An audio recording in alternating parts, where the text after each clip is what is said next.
सकता है। आप काडर वाली इन पार्टियों के सामने अब पिछले 3 साल बिहार के में अनुभव कोई में काडर बेस्ड पार्टी नहीं है, पहली बात तो ये समझ लीजिए। बीजेपी भी नहीं है मैं और आ रहा हूं उस आरजेडी। पे। हाँ। आरजेडी जो है वो कास्ट बेस्ड पार्टी है, और लालू जी अपने पीक पे मास लीडर थे।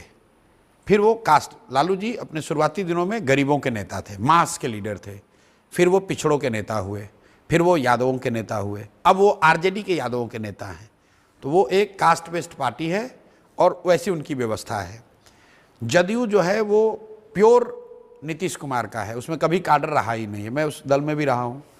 जदयू में कभी संगठन की ताकत नहीं रही है। नीतीश कुमार, गवर्नेंस और सरकारी तंत्र, उसी से वो पार्टी चली है।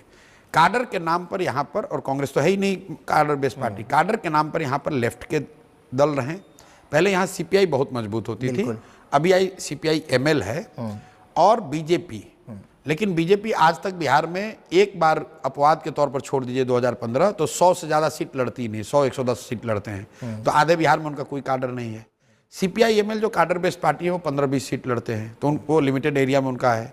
सीपीआई जिनका काडर था, सीपीआई और सीपीआई एम का, वो धीरे धीरे इलेक्टोरली इरेलीवेंट हो गए। तो वो ज़्यादातर काडर आप देखेंगे वो जदयू में आपको मिलेगा, वो लोग छोड़कर जदयू में आ गए। तो काडर के हिसाब से आज बिहार में सबसे बड़ा दल जनसुराज है।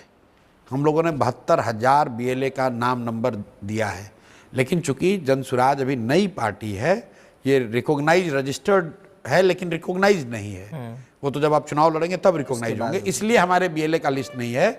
बाकी संगठन के हिसाब से मैं बिल्कुल ईमानदारी से आपको बहुत विश्वास से कह सकता हूं कि जनसुराज से बड़ा राजनीतिक संगठन बिहार में किसी का नहीं है। एमएलए ज्यादा हो सकता है, एमपी ज्यादा हो सकता है, लेकिन संगठन जनसुराज से बड़ा किसी का नहीं है।